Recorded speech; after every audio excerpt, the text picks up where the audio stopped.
The ensemble that's here, for example, is one that I was inspired by the work of my mentor, Betty Kirke, who did research on the work of a French designer, Madeleine Vionnet.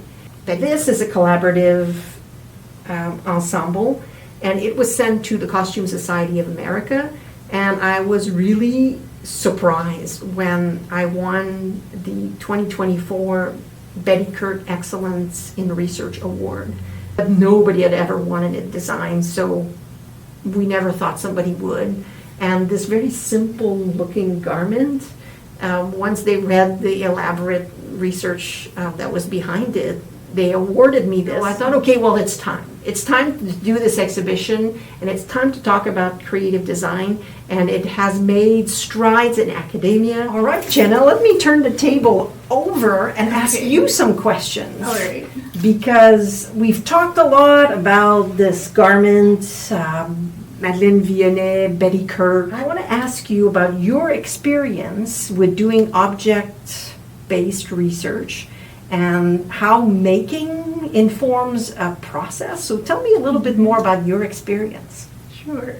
So when I was in your class last year and we were setting up the previous exhibition, I ended up looking at this 1930s bias cut gown that was probably inspired by the work of Madeleine Vionnet. And you told me about Betty Kirke's book, which I looked at and used to write my paper.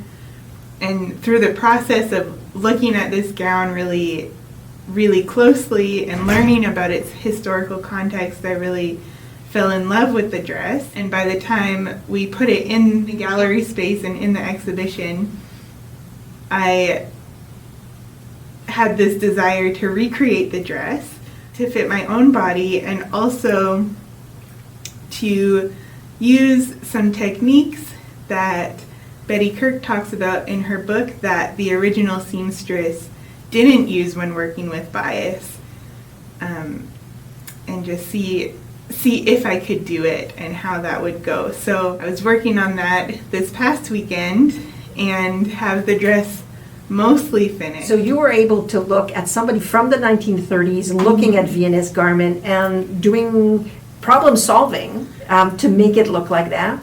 Then you understood the problems that she faced, and then you tried to do it yourself. This exercise brought you beyond the mere observation of somebody else's problem solving to your own problem solving.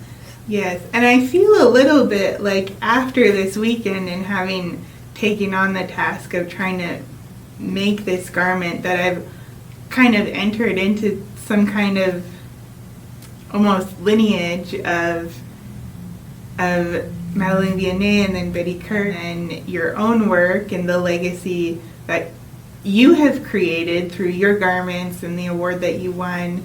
And now I am also part of that legacy along with other students here in the department and others who benefit from your academic work, your articles, and seeing your garments. I'm glad that there's a legacy there, because to bring creative design into a situation where it's actually considered to be valid. I remember when I applied for full professorship, they send my dossier to people in different institutions. I think most of them, I don't know because we're not privy to this, were in U.S. land-grant institutions. And someone came back to the chair and said, Anne's doing really interesting creative design, but you don't give her credit for this. In our institution, it counts like an article. And from that point on, these types of creative design jury entries counted as an article. And I tried to bring this to graduate students when they want to learn through the making process. I decided I would be a place where these students could do. I'm entering into a conversation with Betty Kirke, with Vionnet, with my students. I'm so glad that in that way we're opening up avenues of research for others.